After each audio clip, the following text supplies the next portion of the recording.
हैसियत की लड़ाई में लुट गई कांग्रेस, सत्ता में वापसी करना आसान नहीं।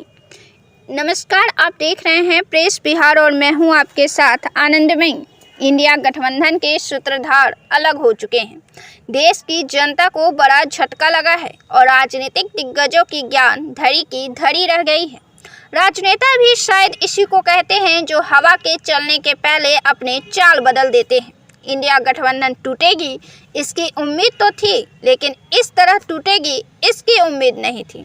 राहुल गांधी ने नीतीश कुमार के अलग होने पर कहा है कि हमें उनकी जरूरत नहीं है, लेकिन नीतीश कुमार ही सूत्रधार थे और यही वे व्यक्ति हैं जिन्होंने विपक्ष को एक मंच पर लाकर विचार विमर्श करने को तैयार किया। देश की जनता में पीएम मोदी की लहर होने की कई महत्वपूर्ण और मजबूत कारक हैं, जहां कांग्रेस वर्तमान में कोई बराबरी नहीं करती हुई नजर आ रही है। सबसे पहले तो प्रधानमंत्री मोदी साफ सुथरे व्यक्तित्व के हैं। भ्रष्टाचार और परिवारवाद से इनका प्रत्यक्ष कोई संबंध नहीं है, जिसके एकमात्र का जदयू पार्टी से सीएम नीतीश कुमार हैं, जो 9 बार शपथ ले चुके हैं और 18 साल से सत्ता पर काबिज हैं, लेकिन संपत्ति के नाम पर बिल्कुल साधारण व्यक्ति हैं। मोदी हो या नीतीश कुमार, भ्रष्टाचार और परिवारवाद से इनका व्यक्तित्व कोसों दूर है और यह आज के समय की मांग भी है और विश्वास की पहली सीढ़ी को तय करने की वजह भी। प्रधानमंत्री की योजना से जिनको सीधे लाभ हुआ है वे तो वोट मोदी को ही देंगे। सरकारी कार्यालयों की स्थिति की बात करें तो उसकी छवि पूरी तरह बदल गई है, जो कभी कांग्रेस के समय में नहीं हो सकी। अफसरशाही और रुतबा जिस तरह हावी था कि जनता को यह एहसास हो जाता था कि वे बस आम जनता ही हैं। देश प्रेम ऐसी भावना है जो केंद्र में पीएम मोदी को चुनने पर मजबूर करता है।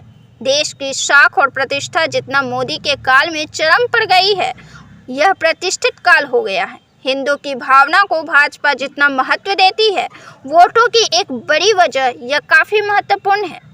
मोदी के व्यक्तित्व और उनकी छवि के सामने कांग्रेस से कोई ऐसा लीडर नहीं दिखता जो उतना प्रभावशाली व्यक्तित्व दिखा सके। जनता के बीच मोदी ऊर्जावान और मजबूत लीडर के तौर पर खुद को पेश करते हैं। राहुल गांधी उनकी बराबरी करते हुए तो बिल्कुल नजर नहीं आती, बल्कि कई जगहों पर तो वे राजनीतिक अपरिपक्वता का सबूत दे डालते हैं।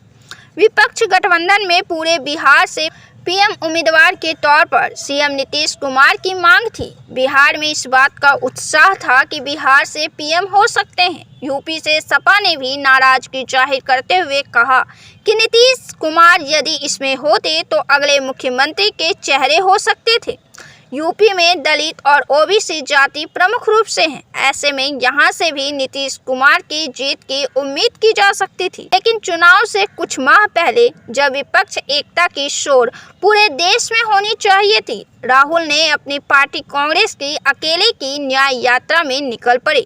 लगातार पीएम फेस और सीट शेयरिंग पर सवाल उठते रहे हैं और इंडिया गठबंधन के मीटिंग के बाद नीतीश कुमार ने अरुणाचल, बिहार, यूपी में अपने कैंडिडेट की घोषणा कर इस दिशा में कार्य तेज करने की और मजबूत रणनीति की अपील की, लेकिन संयोजक पद की पेशकश भी काफी देर से की गई। कांग्रेस इस रणनीति में थी कि बचे वक्त में कांग्रेस पार्टी को मजबूत बनाकर जनता का विश्वास जीता जा सके और फिर पीएम उम्मीदवार भी पार्टी से ही होनी चाहिए। कांग्रेस राष्ट्रीय पार्टी है और बाकी क्षेत्रीय पार्टी। कांग्रेस सभी के साथ तो आ गई, लेकिन अपनी राष्ट्रीय पार्टी सबसे पुराने पार्टी होने की स्थिति को देखते हुए निर्णय लिया और क्षेत्रीय पार्टी को वह सम्मान नहीं दे सकी जिसकी खास जरूरत थी। कई बार इस बात को भी सामने लाया गया कि बड़ी पार्टी को उदारता दिखानी होगी। कांग्रेस की रणनीति सभी क्षेत्रीय पार्टियों को एकजुट कर भाजपा को हराना मकसद होना था।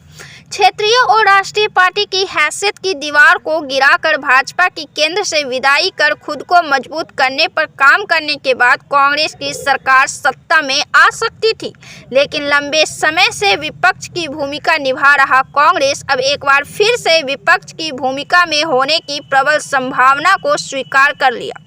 बड़ा पाने के लिए बड़े त्याग की आवश्यकता होती है। इस भारतीय सूत्र को भूलकर अपने लक्ष्य से भटक गई।